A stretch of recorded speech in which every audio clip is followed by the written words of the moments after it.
Salut à tous, on s'est déjà tous arrêtés un jour aux pleines rues en regardant un banc, un lampadaire ou même un téléphone pour se demander mais qui a eu l'idée de fabriquer ça et surtout pourquoi?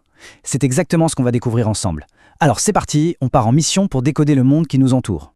Alors regardez bien ça. D'un côté, on a une maison, simple, un cocon qu'on connaît tous. Et de l'autre, un monstre d'acier et de verre, la gare Saint-Lazare. À première vue, ça n'a absolument rien à voir, et pourtant ces deux constructions partagent un secret, une origine commune. Quel peut bien être ce fameux secret? Voilà, la question est là. Pourquoi une maison? Pourquoi une gare? Et pourquoi un pont? En fait, la vraie question, c'est pourquoi est-ce que l'être humain passe son temps à construire des choses? C'est le grand mystère qu'on va essayer de percer aujourd'hui. Et voici la clé qui ouvre absolument toutes les portes de notre enquête. C'est tout simple, mais c'est hyper puissant. Rien, mais alors rien de ce qui est construit par l'homme n'est le fruit du hasard. Chaque objet, de la plus petite chaise à la plus grande des fusées, n'existe que pour une seule raison, résoudre un problème, combler un besoin. Bon, maintenant qu'on a la clé, il nous faut le bon outil pour s'en servir. Un peu comme une sorte de loupe de détective. Et ça tombe super bien, il en existe un vraiment puissant qui va nous permettre d'analyser n'importe quel objet technique. Le voici, ça s'appelle la bête à cornes. Bon, il ne faut pas se fier à son nom un peu étrange, c'est un véritable couteau suisse pour enquêteurs. En gros, cet outil nous amène à poser 3 questions essentielles pour comprendre le pourquoi du comment de n'importe quel objet. Allez, on va tester notre nouvel outil sur un objet que tout le monde connaît. Direction la salle de bain, avec le pommeau de douche. Alors, on est prêt à le passer à l'interrogatoire? C'est parti. Première question. À qui le pommeau de douche rend-il service? Facile, c'est à l'utilisateur, bien sûr. Deuxième question. Sur quoi est-ce qu'il agit? Eh bien, il ne crée pas l'eau, il agit dessus, pour la transformer en une pluie fine. Et enfin, la question qui tue. Dans quel but ultime est-ce qu'il existe? Pour permettre de prendre une douche, tout simplement. Et voilà le résultat, notre bête à cornes a parlé. En 3 petites questions, on a mis à nu la raison d'être du pommeau de douche. C'est un outil qui a l'air simple comme ça, mais il est redoutablement efficace. Et le plus fou, c'est que ça marche pour absolument tout. Ok, maintenant que notre outil a fait ses preuves, il est temps de passer aux choses sérieuses.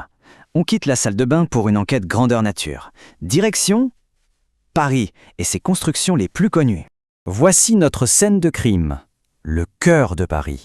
Chaque bâtiment, chaque pont, chaque jardin est un suspect potentiel. On va en choisir quelques-uns et les passer au crible avec notre méthode. Voyons voir s'ils avouent leur secret. Premier suspect, le Pont Royal, un vieil ouvrage en pierre qui enjambe la Seine. On passe souvent dessus sans même y penser, mais si on s'arrête juste 2 secondes, pourquoi est-il là? Si on applique notre logique, le besoin, c'est de passer d'une rive à l'autre sans se mouiller. La fonction du pont est donc limpide, permettre la traversée. C'est l'obstacle, le fleuve, qui a fait naître la solution. Le pont, c'est imparable.